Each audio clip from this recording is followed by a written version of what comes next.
When animal rescuers responded to a call from a school, the last thing they expected was to assist a dog buried up to her neck in sand. Close to death and unable to free herself due to her disability, the canine victim was saved from the jaws of death moments before they snapped shut. South Africa has hundreds of thousands of stray dogs. Warrior, as she came to be known, was just one of the homeless, overlooked, and unloved pooches. But despite being partially paralyzed, she managed to scavenge enough food to survive. Warrior dragged herself around Cape Town streets and schools in a bid to get fed. But even though she was harmless and friendly, some people found her presence offensive. One of them was a man called Manona Makafela. Makafela was the principal of Lalaza Secondary School, where Warrior regularly visited in search of food. When her barking and scavenging proved a nuisance, he ordered 2 janitors to get rid of her by burying her in a ditch while she was alive. The janitors dug the hole 5 feet deep before carrying out the rest of their orders.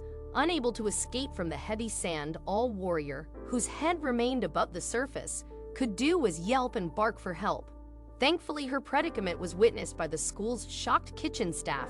One of the kitchen's cleaners phoned Mizananda Animal Clinic and explained in a panic what had happened to the dog.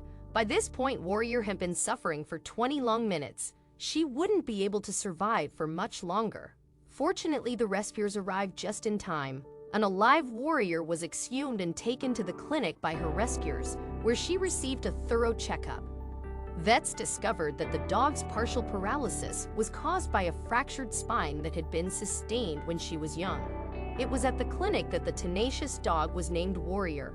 She received a number of treatments during her time there, including acupuncture and hydrotherapy. Vets also helped her improve her mobility. Warrior spent a few months at the clinic, where her fractured spine was seen to.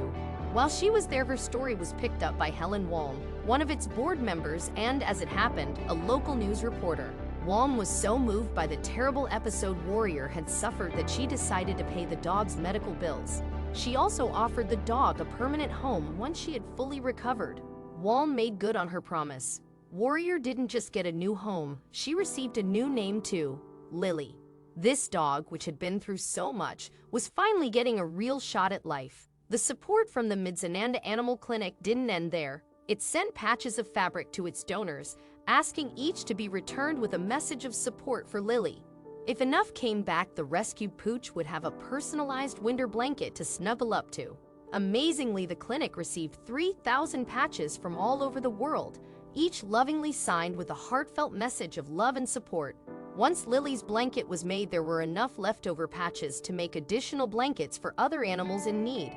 Lily's harrowing tale brought the plight of homeless dogs and their mistreatment into the public realm. Her story is one of survival, and even though her name has changed, she retains the soul of a warrior. Today, Lily is safe and enjoying life with her new owner, but what of the people who buried her alive? Podong Fengu and Mkombozi and Sedana, the 2 janitors, were fired from their positions and convicted of animal cruelty. Both were also required to serve 150 hours community service at Mizananda Animal Clinic. "I'm so glad to see she is fine," Mfengu told South African news site IOL after once again laying eyes on the dog. "I never wanted to do what I did. I was desperate to keep my job."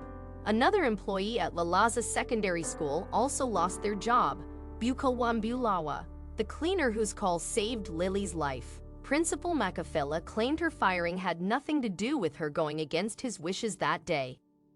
Makafela, for his part, was arrested and temporarily imprisoned after being reported by Mizananda Animal Clinic. He was later ordered to complete a humane education scheme or risk having a permanent criminal record. On finishing the program, the principal told News 24 that he now understands that every animal deserves life. He admitted that because of his upbringing, he hadn't thought animals were for companionship, rather that they were to eat or to help protect territory. Lily's story, then, is one with a happy ending. Not only has this once stray dog been given a new life after her harrowing ordeal, she's also helped educate those who orchestrated it and change them for the better.